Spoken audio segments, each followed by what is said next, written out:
We told you yesterday that Harvey Weinstein resigned his seat on the Weinstein Company's board after nearly 30 women accused him of sexual assault and harassment. Weinstein is said to have checked himself into a rehab center for sex addiction, but what does that really mean? Psychiatrist and relationship expert Dr. Reef Karim is here to explain a little bit of this for us. Good to see you. Yeah, thanks for having me. All right, let's talk about, off the top, what exactly is sex addiction? Okay, so everyone is talking about sex addiction right now because of this story.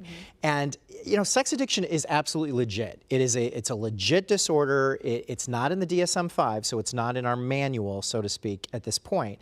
But it's legit. But it's used all the time, mostly by men, as an excuse for cheating on their spouses. I mean, I can't tell you the number of times I get men coming into my office going, hey doc, am I a sex addict?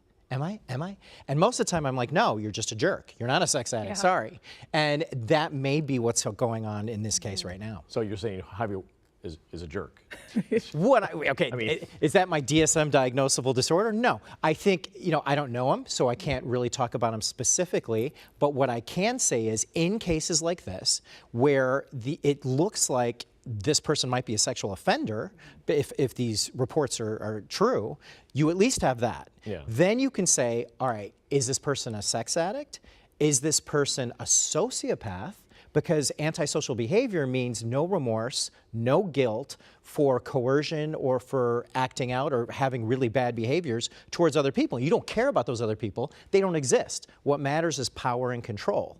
And that may be what's happening here, kind of right? Which it sounds, you know, I don't know the guy, so I'm not going to speak for him, but a good rehab will do a strong assessment to tell whether, hey, this guy's just a bad guy or this really is a disorder. So in rehab, you go and they assess you by asking questions. Do they do some type of hookup test or is a lie detector test? How does all that work? Okay, so first off, there's different types of rehabs. There's, let's just say, legit rehab and spa rehab. A spa rehab is going to allow him to wear the bathrobes that he apparently likes very much and do spa-like activities, right? Great. Yeah, great.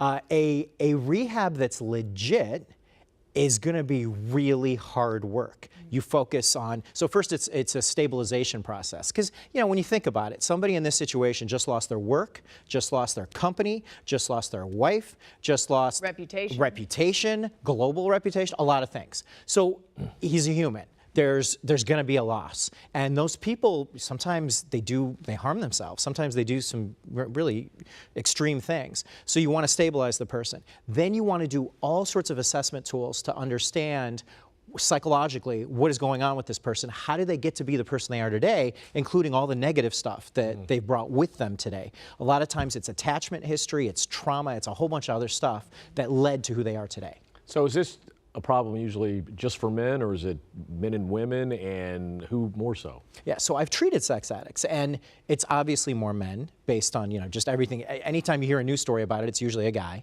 But there are female sex addicts. They present differently. Sex addiction is not about how often you have sex. It's about why you have sex. It's an intimacy disorder. It's a connection problem with other people. There's an impairment in your ability to connect. Some people get very anxious when they can't connect with other people, and they act out. Some people act out by gambling, some by shopping, some by having sex, some by doing drugs, you know, whatever. So in this case, it's people that are having sex, and they might do it at strip clubs, they might do it anonymously, they might prostitution, or they're predatorial. For men, it presents itself more in a predatorial or an anonymous strip club kind of way, and for women it presents itself mixed in with love and that desire to be loved or that feeling about being loved, and utilizing sex as a way to get that.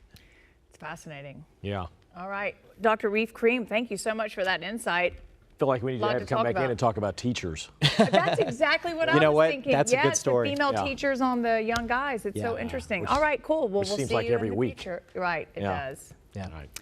All right, more of your top stories are coming up next.